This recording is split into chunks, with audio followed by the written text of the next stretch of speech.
Para describir la formación del SNC, se describen diferentes etapas claves como la gastrulación, la neuralización y el establecimiento de las vesículas primarias y secundarias. Gastrulación y diferenciación de células progenitoras neuronales. Durante la tercera semana de gestación, en humanos se presenta un evento importante denominado gastrulación. Durante esta parte del proceso, el embrión pasa de ser una estructura organizada en dos capas, epiblasto e hipoblasto, a una formada por tres capas, ectodermo, mesodermo y endodermo.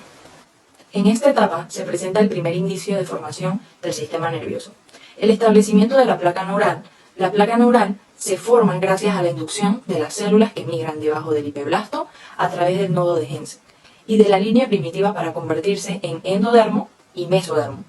El nodo de Hensen actúa como centro organizador y definido como un grupo de células que emiten señales capaces de inducir y colaborar en el establecimiento del patrón del tejido embrionario. Las señales emitidas por este centro organizador, por la línea primitiva y por la notocorda, inducen la diferenciación de las células ubicadas en la línea media al nodo de Hensen, convirtiéndolas en células progenitoras neuronales formadoras de la placa neural. Este evento es importante porque marca el momento y el sitio de señalización celular que da origen a los diferentes destinos de las células ectodérmicas, que se convertirán en sistema nervioso. Neuralización. Hacia el final de la tercera semana, cuando está concluyendo lo que es la gastrulación, la placa neural sufre unos cambios que llevan a la formación de lo que es el tubo neural. Dicho proceso recibe el nombre de neuralización. La neuralización se presenta en lo que son dos formas: la neuralización primaria, que se da en la parte anterior de la placa, y la neuralización secundaria, que se localiza en lo que es la parte más posterior de la placa. En las primarias, las células de la placa neural proliferan y se elevan hasta convertirse en lo que son los pliegues neurales, los cuales se fusionan para formar el tubo neural. Durante la secundaria, el tubo neural se forma inicialmente como una barra densa, que posteriormente se ahueca hasta formar el tubo neural secundario. La neuralización segmenta el ectodermo en tres grupos celulares: el que queda directamente en el tubo neural, conocido como ectodermo neural o neuroectodermo; el que cubre el tubo neural, llamado ectodermo no neural, y el que inicialmente se ubica entre estos dos y posteriormente migra a distintos destinos, las células de cresta neural. El tubo neural se cierra a medida que los pliegues se encuentran en la línea media dorsal. Simultáneamente a este cierre se da el desprendimiento o delaminación y luego la migración de las células de cresta neural. Este evento es variable entre especies. En algunas se lleva a cabo de una vez, se haya cerrado el tubo, mientras que en otras empieza antes de lo que es la unión de los pliegues neurales. La misma variabilidad aplica para la formación y el cierre del tubo, ya que no se da simultáneamente a lo largo del eje anteposterior ni de la misma forma entre las diferentes especies. Los extremos abiertos del tubo neural son llamados neuropolo anterior y posterior. Una vez finalizado el cierre de los neuropolos, día 26 de gestación para el anterior y 28 para el posterior aproximadamente, el tubo neural se ve como un cilindro cerrado separado del endodermo superficial y se da la neuralización secundaria. Esta neuralización también es variable entre especies. En el pollo se da caudal a la zonita 25, mientras que en el humano afecta solo la zona sacra. Otra característica particular de la neuralización secundaria es que, a pesar que a este nivel no se forman pliegues neuronales, el tubo neural secundario sí ha demostrado delaminar células de la cresta neural. Formación de vesículas primarias y secundarias. Antes de finalizar el cierre del tubo neural, inicia una diferenciación masocrópica. Esta se da como cambios en el extremo anterior del tubo neural anterior, los que se origina la vesícula primaria.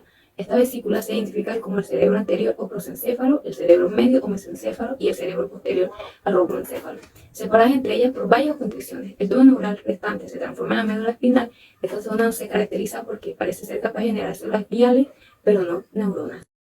La segmentación del tubo neural establece sitios como el istmo y la zona limitans intratalámica, que se comportan como centros organizadores secundarios y generan las señales moleculares que dan origen a diferentes subtipos celulares. En el momento del cierre del neuropolo posterior, las vesículas ópticas se han extendido lateralmente a cada lado del progencéfalo, específicamente en el diencéfalo. Estas vesículas ópticas hacen parte de las vesículas secundarias. El progencéfalo se subdivide en dos vesículas secundarias, una anterior llamada telencéfalo y una posterior, el diencéfalo. El telencéfalo forma los hemisferios cerebrales con los ventrículos laterales, mientras el diencéfalo genera las regiones talámicas e hipotalámicas y el tercer ventrículo. El mesencéfalo no se divide y su luz origina el acueducto cerebral o acueducto de Silva. Por otro lado, el romboencéfalo se subdivide en metencéfalo, ubicado en la parte más anterior del cerebro posterior, origen del cerebelo, y el mielencéfalo, que forma la médula oblonga, ambas vesículas formadoras del cuarto ventrículo. Existe una particularidad en cuanto a la segmentación del cerebro posterior o romboencéfalo, y es que se subdivide en pequeños compartimentos llamados rombomeros. Las células de los rombomeros tienen un comportamiento interesante, ya que no se mezclan entre ellas a pesar de su cercanía.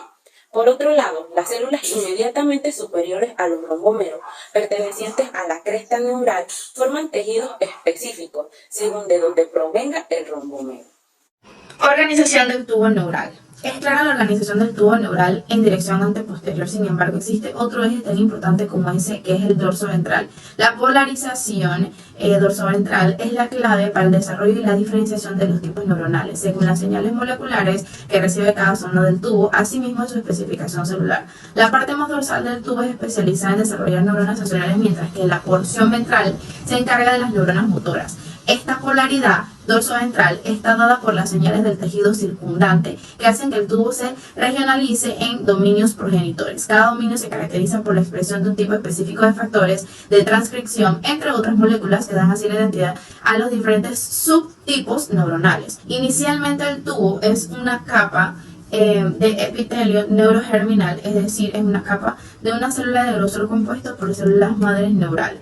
Entonces, estas células inicialmente son capaces de dividirse hasta que llega un punto donde ya no lo hacen y migran del tubo neural y se diferencian en neuronas o células gliales para construir entonces el sistema nervioso periférico. Esta división celular se hace de forma vertical. Ello genera que una célula hija quede cerca al lumen del tubo y la otra hacia la superficie externa, desde donde migran fácilmente. A medida que continúa la división celular, las células hijas que van quedando forman una zona de manto o intermedia y la capa germinal se convierte en la zona ventricular y posteriormente en el epidermo. Las células de la zona intermedia se pueden diferenciar en neuronas y glias. En este momento del desarrollo, las neuronas se conectan entre ellas y envían sus acciones fuera del lumen del tubo, haciendo de la zona marginal una zona pobre de células. Posteriormente, las células gliales cubren los axones de la zona marginal con vainas de mielina, que dan una apariencia blancosa. Por esta razón, la zona intermedia que contiene los cuerpos neuronales es llamada materia gris y la capa marginal axonal materia blanca. La organización de estas tres capas se mantiene durante el desarrollo, solo que la zona intermedia asume una forma de mariposa rodeada de materia blanca y se forma una fisura longitudinal. El surco limitante se divide el tubo por la mitad dorsal y la mitad ventral, o placa alar o basal. El cerebro. Algunos percusores neuronales entran en la zona marginal para formar clústeres neuronales llamados núcleo. Cada núcleo funciona como una unidad que actúa como una estación de pasos entre las capas externas del cerebro y otras partes del cerebro. Otros percursores neuronales migran fuera del epitelio germinal y forman una nueva capa llamada gránular externa. Por último, el cerebro. Las tres capas iniciales del tubo neural también son modificadas como el cerebelo. Ciertos neuroblastos de las zonas intermedias migran a través de la materia blanca para formar una segunda zona de neuronas en superficie externa del cerebro llamada neocorteza. Esta se estratifica en 6 capas de cuerpos neuronales con diferencias funcionales. Adicionalmente, la corteza cerebral se organiza horizontalmente en más de 40 regiones que regulan anatómicamente y funcionalmente diferentes procesos.